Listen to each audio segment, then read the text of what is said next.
Alors, Marien, je vais aller rapide, hein. On a 30 minutes, on va essayer de faire 30 minutes. On parle d'un sujet crucial. J'ai juste envie, avant de commenter, de savoir pourquoi as-tu choisi de parler pour la cause des femmes congolaises aujourd'hui? Parce que je pense que déjà notre population, la moitié de nos environ 6 millions d'habitants, la moitié, c'est des femmes, plus de la moitié. Et on ne peut pas se priver de ce capital humain-là. Vous imaginez que si la femme congolaise est impliquée sur différentes questions sociales, économiques, politiques, ça ne peut que profiter au Congo, au progrès du Congo. C'est le sujet, le progrès. Donc, je pense que c'est important. Et par mes actions, par nos actions, nous avons essayé d'accompagner certaines femmes, on en parlera après, et on a pu être un peu aux prises de certaines réalités, voir comment c'est pas évident d'accompagner ces femmes-là qui pourtant sont le poumon du secteur informel au Congo. Alors, si je comprends à l'entrée de jeu, ce que vous êtes en train de nous faire comprendre, que dans notre pays, la République du Congo, il y a plus des femmes que des hommes. Et puis, vous avez dit qu'il faut vraiment essayer de mettre ces femmes-là dans les leviers économiques, voire politiques et sociaux du pays. Est-ce que vous pensez réellement, en regardant l'état de notre pays, si nos mamans, nos sœurs, nos femmes sont prêtes? C'est une vraie question. C'est une vraie question sur le fait est-ce que ces femmes sont prêtes. Et moi, je distingue nos mamans en d'autres défis, en un autre état d'esprit. Mais aujourd'hui, le combat concerne nos sœurs qui ont environ une trentaine d'années. C'est vrai qu'on reviendra sur ça, savoir en fait qu'est-ce qu'elles attendent. Parce que ce combat peut être mené par des hommes, mais c'est important de savoir la femme congolaise aujourd'hui, qu'est-ce qu'elle attend. Et parfois, de manière anecdotique, on demande à des femmes, à des jeunes qui ont moins de 20 ans, quel est leur rêve. Et parfois, nous sommes tristes d'entendre certaines femmes dire tomber sur un homme riche, sans tomber dans la caricature, mais la question, elle est là. Qu'est-ce qu'elles attendent ces jeunes femmes? Au-delà de ça, nous avons une responsabilité, nous, hommes, de donner des conditions afin qu'elles puissent vraiment s'exprimer. Le mot émancipé aujourd'hui n'est peut-être pas le bon. C'est-à-dire que accompagner, libérer les énergies de ces femmes-là qui peuvent faire beaucoup de choses pour le pays. On verra au niveau de l'éducation comment elles sont, dès qu'elles arrivent après le lycée, mises un peu de côté en termes d'accès à l'éducation, d'accès à la formation. Il faut que l'État, que structurellement, on puisse favoriser cela. Mais effectivement, sur le plan social, sur le plan du positionnement de ces femmes-là, il y a du travail à faire encore. Alors, il y a du travail à faire. Effectivement, vous avez essayé de donner, je serais certain, en allant chemin faisant, vous allez nous donner quelques pistes. Puisqu'on parle un peu de nos mamans, de nos femmes, de nos sœurs, c'est un sujet, il faut le reconnaître, euh, qui fait date, hein, c'est pas d'aujourd'hui. Moi, j'ai juste envie de savoir également quelle est votre vision de la femme congolaise d'aujourd'hui et quels sont, selon vous, les leviers essentiels pour son émancipation. Mhm. La femme congolaise d'aujourd'hui, c'est difficile de donner un état des lieux. Il y a beaucoup de femmes congolaises qui sont diverses, qui ont des aspirations différentes, qui ont des rêves qui ne sont pas les mêmes. Mais on peut parler des leviers. Comment faire pour que vraiment ces, ces près de 3 millions de femmes puissent être qu'on ait une inclusion dans le travail pour le développement du Congo en incluant toutes ces femmes-là.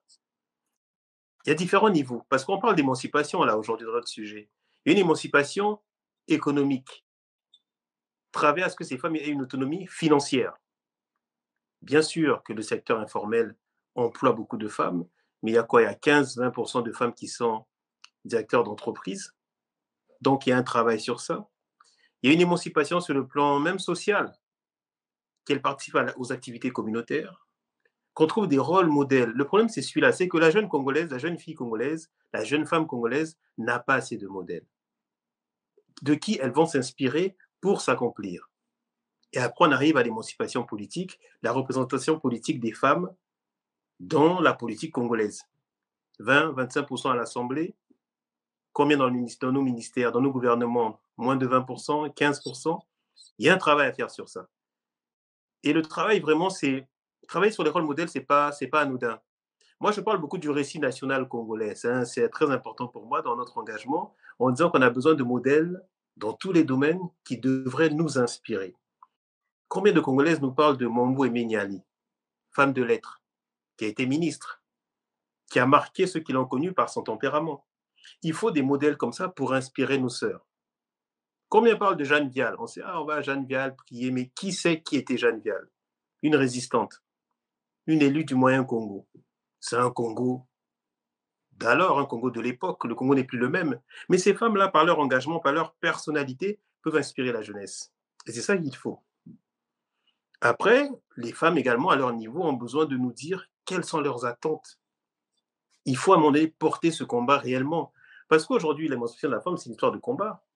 Même dans Alors, le monde entier, parler. c'est important ce que vous étiez en train de dire. Ben, est-ce que les combats de femmes aujourd'hui, c'est les femmes qui, entre autres, doivent être devant ou c'est les hommes qui doivent se battre pour les femmes? Donc, je rajouterais tout simplement par rapport à ce que vous avez dit tout à l'heure, dans votre engagement et dans vos actions sur le terrain, puisque vous vous déplacez souvent, hein, que ce soit en France ou vous êtes au Congo, vous parlez avec des femmes, donc même sur le terrain, quelles sont les principales revendications que vous entendez de la part des femmes congolaises? C'est quoi les revendications? Parce que sûr et certain, ça murmure, ça chichote quand vous êtes avec ces femmes-là. Vous avez dit que les femmes doivent parler, mais j'en suis convaincu que les femmes parlent.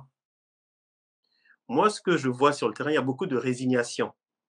Il y a beaucoup de résignation et beaucoup de femmes se mettent en accompagnatrices des hommes. Elles veulent être des femmes fortes. Beaucoup, c'est ça. C'est pour ça que je dis que l'émancipation, il faut que ça naisse en chacune des femmes congolaises. Il y a certaines femmes instruites qui sont un peu plus engagées, un peu plus en vue, qui ont des carrières professionnelles, qui ont des attentes plus fortes. Mais il y a une forme de résignation. Vous savez, nous sommes dans une société où le patriarcat a fait beaucoup de mal. Il n'y a pas un lien de causalité forcément, mais il y a une corrélation. C'est-à-dire que le fait qu'il y ait une forme de prison sociale pour la femme congolaise, elle est encore là. Dans les esprits, c'est vraiment là. Elles ne se rendent pas compte que des fois, elles peuvent porter des combats par elles-mêmes et aller jusqu'au bout. Nous héritons de quoi au Congo? De l'URFC, c'est quoi? L'Union révolutionnaire de la femme congolaise. Dans les années 60, ça s'est passé comme ça un peu partout. Au Cameroun, il y avait l'UFC, l'Union des femmes camerounaises, mais encore, c'était des femmes qui accompagnaient les indépendances. Le grand sujet aujourd'hui, on parle de féminisme en Afrique, on parle encore d'émancipation. Dans les ODD, on parle d'autonomisation de la femme. Ça revient sous différentes formes. Mais depuis quand il y a vraiment eu cette naissance de besoin de revendiquer ses droits au niveau de la femme congolaise? Je pense que c'est très, très récent. Et il faut que Alors, vraiment cela soit encadré, qu'il y ait des hommes qui s'engagent, qu'il y ait de la promotion et qu'il y ait le sens du symbole, encore une fois. Trouver des femmes qui peuvent porter le symbole. Nous ne le faisons pas assez. Et ça peut aider. Aujourd'hui, donc, je disais, ces femmes dans le secteur informel qui ont un certain âge, elles n'ont pas de est-ce que grandes nous, ambitions, mais nourrir leur famille. Comment? est-ce que nous le faisons pas assez ou nous ne le voulons pas vraiment, nous les hommes, faire de telle sorte que nos femmes puissent s'émanciper? D'où ma question aussi. Je vais vous laisser répondre dans le tas, dans la foulée plutôt. Que répondez-vous à ceux qui disent que l'émancipation de la femme congolaise est un concept importé d'ailleurs et que notre culture traditionnelle ne favorise pas un tel changement? Et puis peut-être une question, j'espère que les femmes ne vont peut-être pas aimer. Est-ce que l'émancipation de la femme congolaise veut dire tout simplement dans leur esprit, dans leur tête, vraiment c'est pas de l'injure, j'ai beaucoup de respect pour les femmes, est-ce que c'est d'avoir un homme riche? Est-ce qu'il faut une balle à rare moto à riche, donc c'est pourquoi je serai émancipé? Ou il C'est un faut vrai une sujet. se former? Parce que cette émission le fait également en Lingala, je tenais à préciser. Il y a solo penza. Lingala, c'est important. Il y a une biso langue nationale. Donc, non, première question. Non, émancipation, c'est une forme de faiblesse de l'homme. Parce qu'effectivement, je parlais de prison sociale, il y a ce diktat-là. Les femmes restent traditionnellement dans certaines tâches. Il y a le stéréotype des genres, la femme à la cuisine, ainsi de suite. Et ce stéréotype à la dent dure, à la peau dure, il est là, on en est encore là. Pourquoi? Parce qu'on ne veut pas comprendre que c'est des combats qui nous appartiennent. Même à Kamba, journée internationale des droits des femmes, et la journée de la bisoté. C'est-à-dire que nous, Africains, j'englobe tout le monde, nous importons effectivement beaucoup de combats sans les porter nous-mêmes. La journée des droits de la femme, ça a été officialisé en 1977. C'est un combat qui vient de l'Europe, des femmes qui vont revendiquer des droits de vote, et on l'a récupéré. Avant ça, il y a eu en Europe des combats. Il faut mener des combats. Il y a eu des suffragettes. fin du 19e siècle, des femmes qui voulaient aussi droit de vote, amélioration des conditions de travail. Et nous, quel est notre combat? Et nous, femmes africaines, femmes congolaises, qu'est-ce que nous avons porté comme combat réellement? Il n'y a pas grand-chose, pas suffisamment. Il faut qu'on comprenne qu'on doit faire notre travail. Il y a eu des... J'aime parler de la littérature, ça permet de planter un peu le décor. En Afrique de l'Ouest, Awatiam qui a écrit Parole aux négresses. C'est la première fois qu'une Africaine parle aux Africains sur l'émancipation de la femme. Le patriarcat, les mutilations génitales, la polygamie. Voilà. Nous n'avons pas tous les mêmes problèmes, mais culturellement, il y a un héritage, il faut faire l'inventaire de cela. Il faut que les femmes montent au créneau. Et ce n'est pas, il n'y en a pas suffisamment. Ou alors, celles qui pourraient le faire, je pense à Mombi Niali que j'aimais beaucoup, on ne l'a pas assez entendu. J'ai une anecdote, mais elle est connue pour ceux qui ont travaillé avec elle, pour voir un peu le tempérament de cette femme, parce que les femmes, c'est le sexe fort selon moi, même si on repart dans l'histoire de l'Afrique, la place de la femme dans des grandes décisions, il faut que chacun se renseigne dessus. Conseil de ministre, alors on dit, je crois que c'était pour la fête des morts, un 1er novembre, tous les ministres, comme d'accoutumé au Congo, se disent, bon, ben, je vais aller dans le village du président me recueillir. Et Mombo Menyali dit, mais quand même, vous n'êtes pas tous du même village et vous n'avez pas donc de morts à honorer dans vos familles. Vous allez tous aller dans le village du président. Ça paraît anecdotique. Mais racontez ça à nos sœurs, à nos femmes, à nos filles, qu'elles comprennent qu'il y a des femmes qui savent s'imposer, qui savent exister. Et il faut qu'on ait des modèles comme ça. Si tout le monde n'a pas pu le faire, tout le monde ne peut pas le faire, mais trouver une femme à mettre comme ça un peu en modèle, ça participerait. Une femme de caractère comme ce que vous venez de nous dire, l'exemple que vous venez de donner, mais Nambo Kalavio de Mlingue les Ganaga. Après, on a ce qui va problème, bon, la question reste posée, on n'est pas là pour ça. Je voudrais tout simplement savoir, comme on a dit tout à l'heure, que c'est des choses qu'on a importées, qu'on a pris ailleurs. Peut-être nous, on a nos coutumes à nous. Est-ce que il n'était peut-être pas question, peut-être si ça marche pas au jour d'aujourd'hui, peut-être parce que c'est des trucs qui a été, non pas venant de nous-mêmes directement, mais qui a été récupéré de l'extérieur. C'est pourquoi on n'arrive vraiment pas à bien mettre ça en place, ou c'est tout simplement de la mauvaise volonté des hommes qui ne veulent pas tout simplement faire émanciper la femme congolaise, car la femme congolaise, l'émancipation de la femme, ça fait partie du développement d'un pays, parce que lorsque les femmes sont émancipées, le pays également en réalité, on sent ça, on ressent également le développement d'un pays, parce que les femmes savent apparemment mieux gérer que nous les hommes. Alors, d'où ma question, Maria, pourquoi, selon vous, l'émancipation de la femme est-elle un levier essentiel pour le progrès? Donc, c'est ce que je venais de donner à peu près comme exemple, et l'égalité au Congo. Parce que déjà, si on parle de manière, sans même mettre le genre dans ma réponse, on ne peut pas laisser la moitié de la population sur le carreau. Prenons le taux de scolarisation chez les femmes au Congo. En primaire, c'est plutôt... Je ne prends même pas des zones rurales. Hein. On n'a pas assez de statistiques pour savoir les zones rurales. C'est assez triste comme sujet. Mais en primaire, il y a 75%, secondaire, à peu près 70% de femmes qui sont scolarisées. Dès qu'on arrive après le bac, c'est 30%. On se prive déjà de 70% de femmes. Pourquoi? À cause de tout ce qu'on vient de dire. Prison sociale, le patriarcat, les femmes ne vont pas travailler. Et puis après, quand elles accèdent, elles deviennent des jeunes femmes qui peuvent procréer. Elles n'ont même pas accès, il y a quoi, 15-20% qui ont accès aux méthodes de contraception. Il faut lutter contre aussi les femmes qui deviennent mères trop tôt. C'est les sortir du service. Les grossesses non désirées, là, effectivement, c'est tout un problème du pays. On voit santé coupée, on voit des jeunes filles qui ont 14 ans, 15 ans, 16 ans, qui ont presque même déjà des enfants. Hein. Donc, effectivement, je te laisse continuer. Et donc, si elles sont formées, s'il y a une vraie formation, une expertise de ces femmes-là, donc le capital humain du Congo, forcément, s'élargit, se multiplie par 2 mécaniquement. Donc, on a plus de ressources pour avoir des personnes qualifiées, pour occuper certains emplois, pour créer de la richesse, tout simplement, qui influe après sur le PIB du Congo, mécaniquement. Et donc, c'est ça.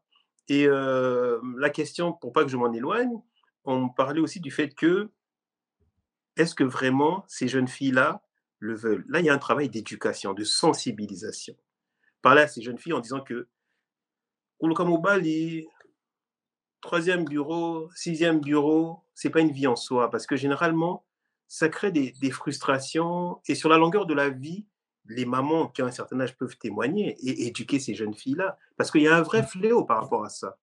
Justement, Maria, je voudrais, puisque vous avez donné des pourcentages au niveau de la femme, d'où je voulais en profiter, puisqu'on est en 2025 aujourd'hui. Je ne sais pas si vous êtes allé fouiller, chercher peut-être un peu pour essayer d'éclaircir ou de donner un peu l'information à la population congolaise et à ceux qui sont en train de nous regarder. En 2025, quelle est la situation actuelle de la femme congolaise en matière de l'éducation, d'emploi et d'accès aux responsabilités, par exemple?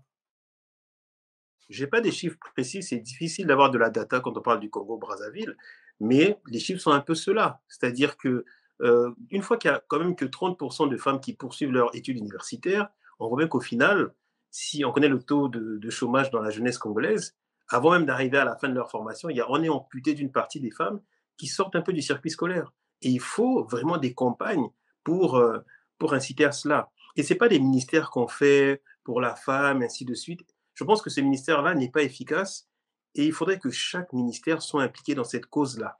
Qu'au niveau de chaque ministère existant, que ce soit euh, de l'éducation, même des finances, que la question de la femme soit intégrée dans chaque ministère et ne pas créer un ministère autre, dépourvu de moyens, qui n'agit pas sur le terrain. Il nous faut des actions de terrain. Et donc voilà, la situation, elle reste quand même assez déplorable parce que vraiment, je pense qu'il faut éduquer la jeunesse congolaise, Balek Nabiso, qui sache que Boluka formation, Boluka Moussala, sur la durée, ça paye mieux. Ça paraît toujours caricatural, mais c'est important. Il y a un héritage culturel qui est fort. Il y a des stéréotypes sur le genre. Il faut travailler dessus. Il faut travailler aussi sur la faiblesse des hommes. Iba les mingi, ça les arrange. Ah, moi, c'est comme Moussala, ah, t'es au sala, t'es dans un bongo. Ça ne participe pas à l'émancipation. Il y a une hypocrisie également chez les hommes parce que nous le savons, combien de femmes nourrissent une famille entière? Nous Tout avons à fait. lancé oui, rapidement le fonds Motema qu'on a fait avec les ACC, où on accompagnait des femmes, les mamans du marché, en guillemets, on appelait ça, des femmes dans le secteur informel, à ce qu'elles montent des business ou les accompagner à renforcer leurs capacités dans leur commerce. Et en off, on n'a pas voulu s'en servir ou faire une promotion ou parler de choses assez intimes. On a bien échangé avec ces femmes-là et on voit des réalités. La réalité est telle que beaucoup d'hommes n'ont pas accès à l'emploi. Et qu'est-ce qui se passe? Les femmes, avec le peu qu'elles ont, arrivent à nourrir et l'homme et payer la scolarité de l'enfant. Donc, ce serait dommage de ne pas s'appuyer sur les femmes qui, tu parlais de Bassiba, Baebo gérer, il y a un peu de la génétique. Il faut de la formation ensuite. Mais on sait qu'il y a comme ça, des choses qui tiennent de la génétique. Ça peut faire sourire sur l'empathie des femmes, la capacité à gérer des ressources, et même sur la capacité même en termes de gestion de conflits, il y a tout ça chez les femmes. Et dans l'histoire de l'Afrique, on sait bien que ces rôles-là ont été occupés par des femmes et servons-nous de cela pour vraiment travailler à l'accompagnement de la femme vers son autonomisation et qu'elle prenne toute sa place dans la société congolaise.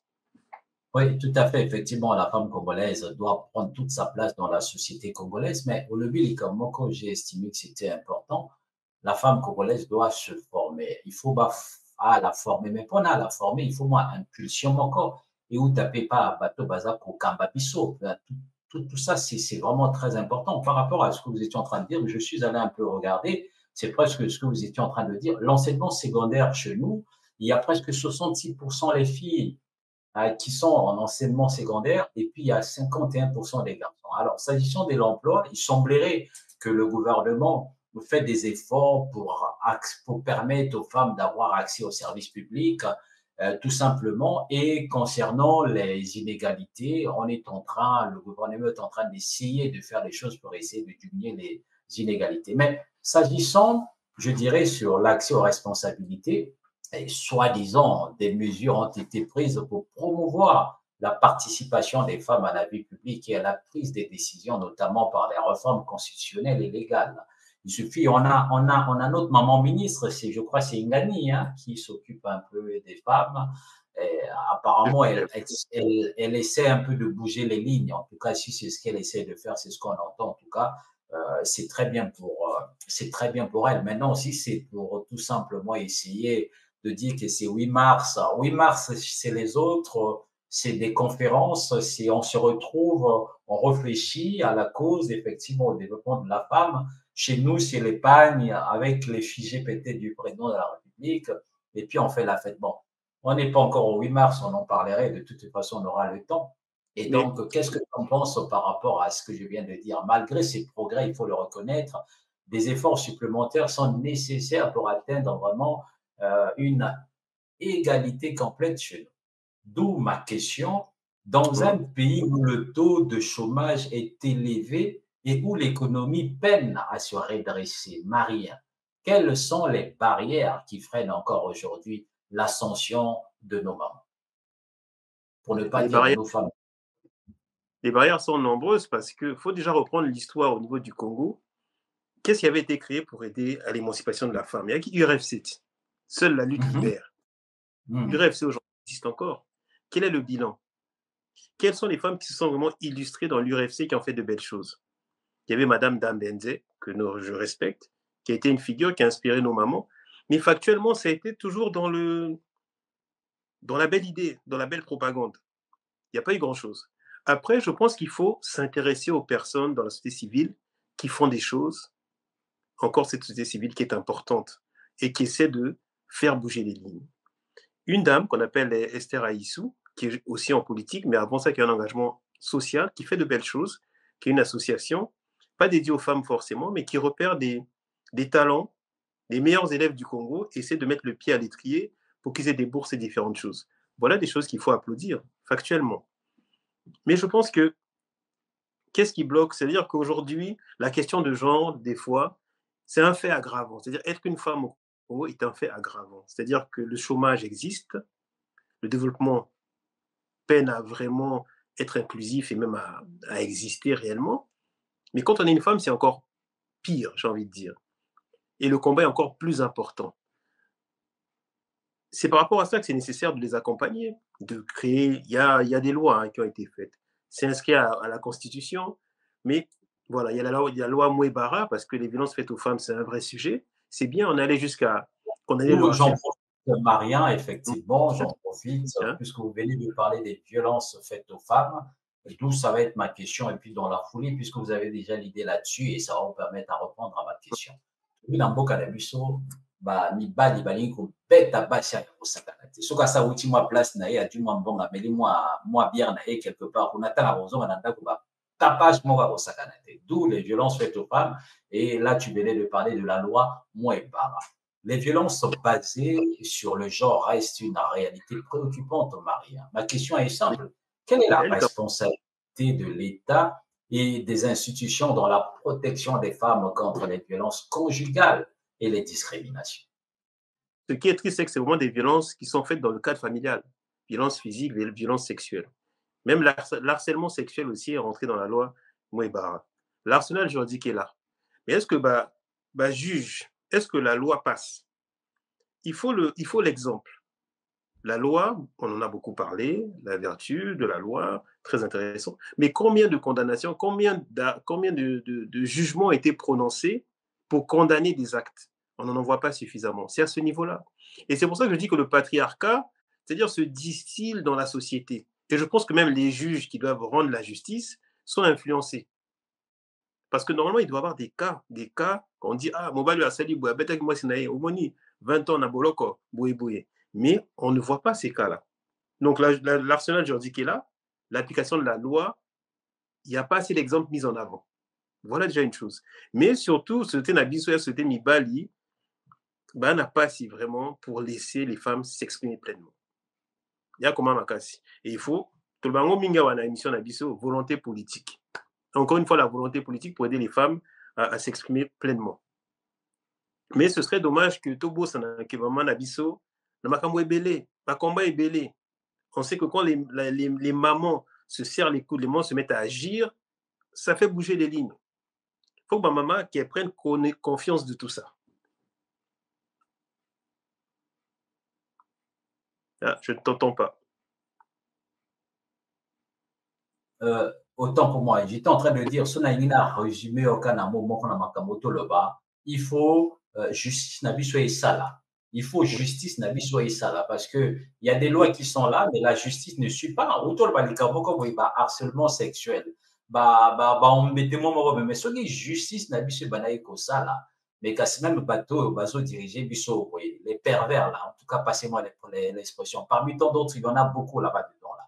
Et nous, elle a grave.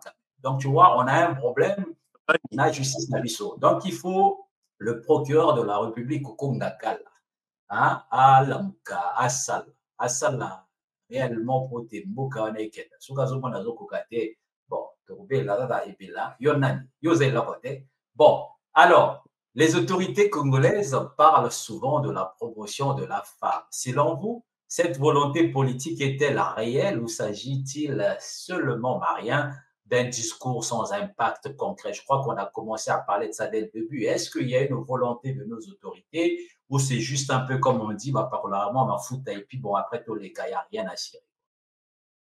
Le problème, c'est que la loi, une des sources de la loi, c'est tout ce qui est us et coutume. Traditionnellement, est-ce que nous, on le veut vraiment?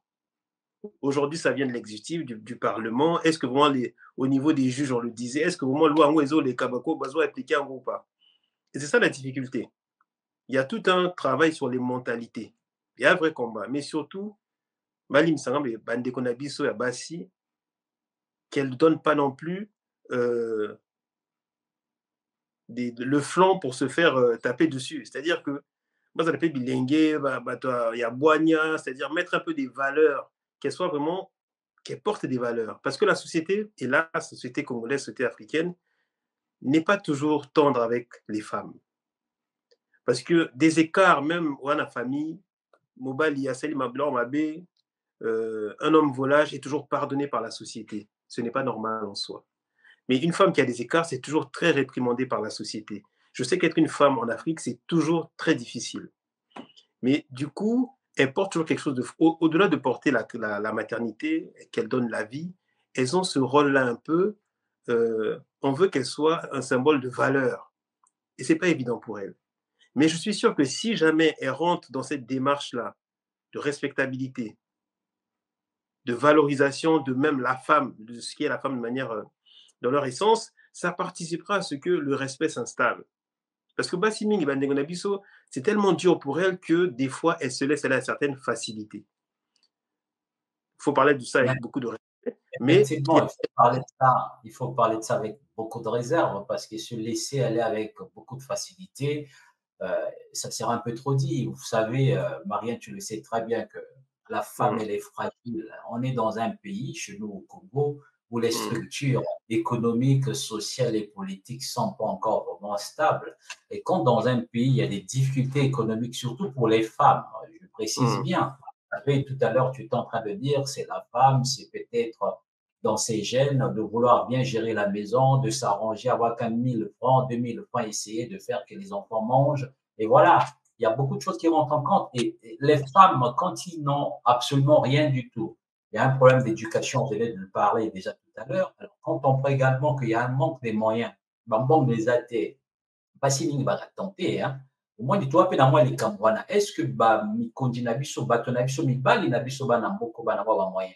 Est-ce que ba sala ngo expecté, moi si à la émancipité, azala na kacha ba besoin, bongo etinda na mutu na ye. En plus, il y a aussi un problème d'éducation que ce qu'azangi mo loko, azangi mo à 2000, azangi mo à 3000, ça fait une semaine, à djoka 10 000 na pochité. À mon eti, nzaba pesi ba nzoto moga bien, ba tentation pesa la, puisque mibali ba na ba toujours na libanda. Moi 5000 à moya, moi 10 000 à moya. Quelqu'un a dit, vont t'affamer d'un point de rail. Qu'est-ce que tu en penses? Ça aussi, c'est un sujet. Mais ceux qui, bah, structure les alaki bien. Ceux qui, moi, battement là, qu'on retrouve. Ceux qui, moi, mon bal, ils payent à outil au salaire à la fin du mois, mon bon, il y a si moi, si, je ne sais pas comment. Moi, il y a tentation qu'aux amis militaires. Est-ce que je sais pas, je ne suis pas en train de faire l'avocat du diable, mais j'essaie de regarder l'environnement pour essayer de comprendre aussi pourquoi nos sœurs, nos mamans, parfois, au moins, là, parfois, bavandi wana papa akufi atikalika ye na mama mama mpe akomi déjà fatigué akomi mwasi mokolo mpona kolia baproblème bon il faut que noluka mpona mama lia ozomona akenda l'école alo ana mwa mbongo ape mwasi akokutana mpe na moto na libanda kuna apesi a mwa 10 000 yango ya azorefléchir mwa 10 000 oyo pete naluka nasomba eloko namema na ndako ovoye facilité wana ekota ntango akomesana na 10 000 wana ekomi na esprit na ye lobi bakokenda baproposer sur 10 000 mosusu est ce que ozocomprendre après ekomi kaka bongo et puis c'est parti. Donc ça, c'est important aussi. Hein. Oui, c'est tellement important. Même dans Batoming, ça, la action sociale, ça, serviette hygiénique na baleki na biso bana basi. Pourquoi? Parce que sans qu'elles aient ça, il y a l'absentéisme chez ces filles-là et des fois dû au fait que bana yango te, serviette à pamba. Donc c'est vraiment une réalité. Et ah, cause à la moi, c'est un mot qui a vrai passé. Ce que tu dis, vraiment, je vais dans ton sens. Il y a un vrai passé. Et du coup, il faut une volonté, il faut aider. Mhm. Il faut même des structures d'accueil, même accès à le taux de mortalité, on n'en parle pas, mais il y a Makambo Ebele. Accès à la contraception, c'est pas évident. Donc, il faut des structures d'accueil, des structures spécialisées. Bakamba bandeko na biso, éducation, mais quand éducation scolaire, académique, éducation, il y a la vie sociale. Tout ça, la action Mhm. communautaire. Et ça, vraiment, il faut travailler dessus. Maintenant, est-ce que bakona biso baninga ou pas bakondi na biso? Je pense que c'est au-delà même de la société doit travailler sur elle-même. Nga yo biso nyonso travailler dans makambo yango. Mais la loi ne suffit pas. Les juges doivent, il faut à un moment donné quand même faire passer la loi. Quand on fait passer la bato baobanga, parce qu'il y a une forme d'impunité par Mibali Moussoussou, il y a beaucoup d'écarts hein, dans Mboka Nabiso. Quand on se Mhm. renseigne, quand on entend des faits divers, il y a beaucoup d'écarts, beaucoup d'abus. Et pas pourquoi? Parce que personne n'est réprimandé. Il y a une forme d'impunité. Wanambongo, situation stable, wana relation, il ne t'arrivera rien en Mboka. Au pire, tu vas déménager ou tu vas voyager. Il y a une forme d'impunité et c'est le lit de cette condition déplorable de la femme congolaise. Cette impunité-là. Il faut être sous, quoi. Tu es en train de dire, C'est un peu ça. effectivement, d'où je reviens sur le gouvernement. Il semblerait, ben, parce que le gouvernement, tous les mercredis, on voit parfois, il y a des conseils des ministres, il y a des lois, il y a des décrets. Le gouvernement parle d'inclusion financière pour les femmes. C'est bien, c'est beau à entendre, mais j'ai envie de savoir, peut-être que tu le sais ou tu ne le sais pas, quels sont les obstacles majeurs qui empêchent les femmes d'accéder au financement et à l'entrepreneuriat, par exemple, au Congo. Il y a peu de femmes, malgré Non, mais ma maman, qu'est-ce qu'elle passe? vraiment, quoi. Il y en a peu qui sont vraiment dans l'entrepreneuriat, en réalité. Je suis d'accord. Mais qu'est-ce qui a été mis en place pour aider particulièrement les femmes à entreprendre? C'est ça la démarche. Qu'est-ce qui a été mis? Quels sont les outils? Est-ce qu'il y a des outils de genre qui ont été faits? Ou alors c'est le dispositif qui est à destination de tout le monde, être Bafiga, tout ça, qui a été fait. Il y a des projets auxquels certaines femmes ont pu avoir accès par ce biais-là, mais c'est vraiment infime, c'est marginal. Pourtant, dans ma économie informelle, je le dis encore, il y a beaucoup de femmes que nous voyons qui font beaucoup de choses, qui demandent à être accompagnées.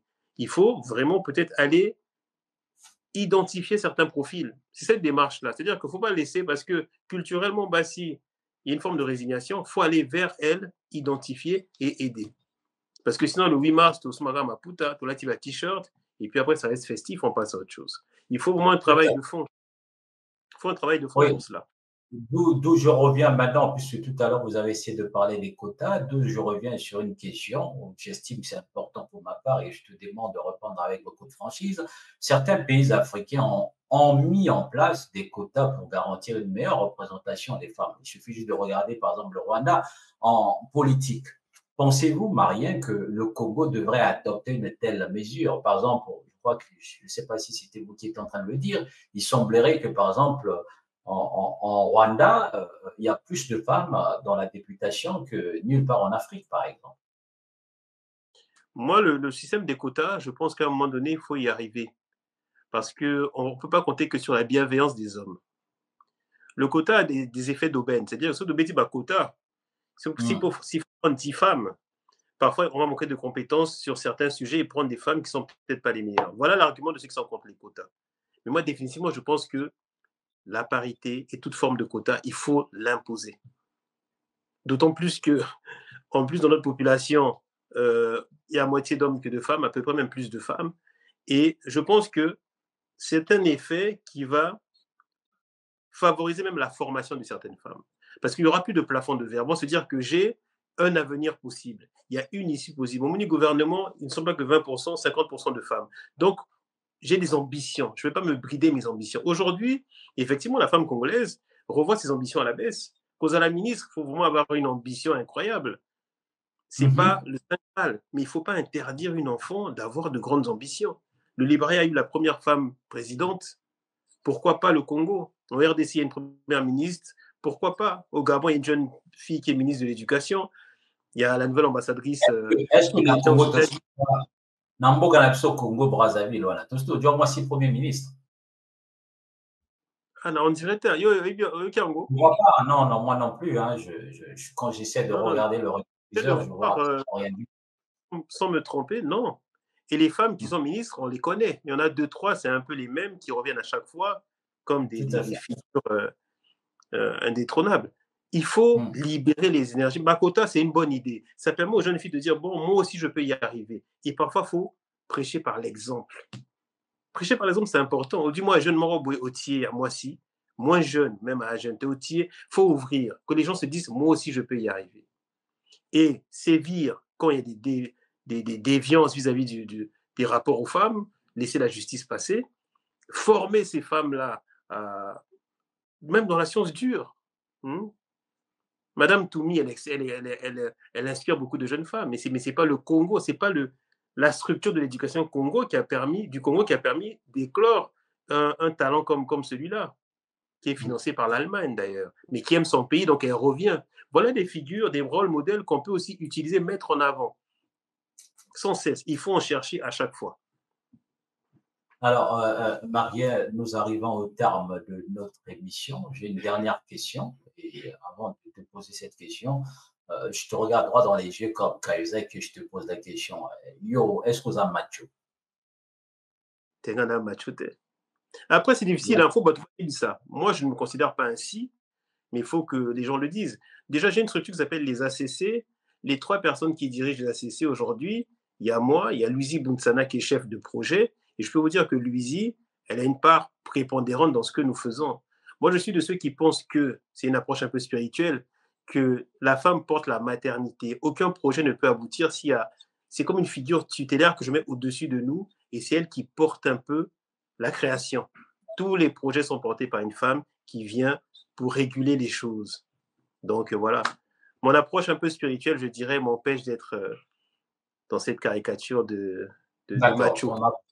Ton approche spirituelle t'empêche d'être dans cette caricature de macho. Donc, tu nous dis en face, devant le public, moi, Marien, je ne suis pas macho, naga dictateur. En tout cas, c'est très bien. Alors, Marien, nous sommes arrivés au terme de notre émission. J'ai une dernière question. Selon vous, si la femme congolaise était plus impliquée dans la gestion du pays, aurait-on une gouvernance plus efficace et moins corrompue, par exemple? J'ai la faiblesse de le Qu'est-ce que penser. J'ai la faiblesse de le penser, même si scientifiquement ça ne se prouve pas, mais je suis de ceux qui croient que génétiquement la femme a des prédispositions en termes d'empathie, en termes de Mhm. gestion de la famille, en termes de sens du don de soi. Elle sait faire passer les intérêts de la famille, donc ce serait de la nation, avant ses intérêts. Il y a comme une prédisposition naturelle comme ça chez la femme. Moi, je prêche pour que vraiment on puisse prendre ce pari-là, former les femmes congolaises et les laisser prendre le devant de la scène. Dans l'histoire de l'Afrique, les femmes ont eu un rôle très important. Elles géraient la maison, gérer les vivres, le manger, la structuration familiale, c'était très important. Donc moi, je suis de ceux qui pensent que oui, il n'y a pas de lien de causalité prouvé scientifiquement, mais ce qui est cet héritage génétique et les prédispositions dont elles disposent, si on ajoute à cela la formation et l'opportunité pour qu'elles expriment ces talents-là, on peut être agréablement surpris. C'est dans la nature de la femme même. Ah, d'accord, ok, merci. Alors, Maria, nous avons terminé notre émission. Je vais juste vous demander, puisqu'on parlait de l'émancipation de la femme congolaise, de nous dire votre dernier mot. Qu'est-ce que vous en pensez de ce qu'on vient de dire en résumé, en quelques mots, bien sûr, et puis on va se quitter en beauté, puisque demain, je pense que nous tous, on va aller travailler. Exact. Je pense que c'est un sujet important dans le sens où c'est des questions que nous traitons depuis, nous, depuis les indépendances, mais le monde entier, depuis des siècles, travaille encore à savoir comment faire pour que libérer les énergies du sexe fort, que les femmes s'expriment plus. Donc, le combat ne sera pas réglé là d'aussitôt, mais il faudra du courage. Et je veux qu'on cherche vraiment des rôles modèles, qu'on trouve aujourd'hui de nouvelles Mambo Emeniali, de nouvelles Jeanne Vial, de nouvelles Bouboutou, la première bachelière du Congo, et qu'on essaie de mettre ces femmes-là en avant. De nouvelles athlètes, handballeuses qu'on a eues, c'est aussi des rôles modèles dans le sport. Trouvons dans tous différents modèles des femmes qui s'illustrent, mettons-les en avant comme on peut mettre en avant Madame Toumi et que les jeunes filles, les jeunes sœurs qui ont 15 ans aujourd'hui s'en inspirent. Le Congo ira mieux quand la femme prendra toute sa place. Bah, tata, bah, maman, bandeko, mesdames et messieurs, le Congo ira mieux quand la femme prendra toute sa place, venez de dire Marianne. Nous arrivons au terme de cette émission consacrée à l'émancipation de la femme congolaise, un enjeu fondamental pour notre société. Le progrès d'un pays ne peut se faire sans ces femmes. Il ne s'agit pas simplement de leur donner des droits sur le papier, mais de leur offrir des véritables opportunités d'accès aux responsabilités, de créer, d'innover et de contribuer pleinement au développement du Congo. Les défis sont nombreux, mais le combat pour l'égalité est un combat nécessaire. Si nous voulons un Congo fort, moderne et prospère, il est impératif d'inclure pleinement les femmes dans toutes les sphères de décision. Merci à vous, Marianne, pour cet échange enrichissant comme d'habitude. Merci également à vos chers auditeurs et téléspectateurs d'Afrique TV, votre chaîne d'opinion. Ici, vous avez la parole, la télé sur le web, pas comme les autres. Quant à moi et Marianne, on vous dit tout simplement dimanche prochain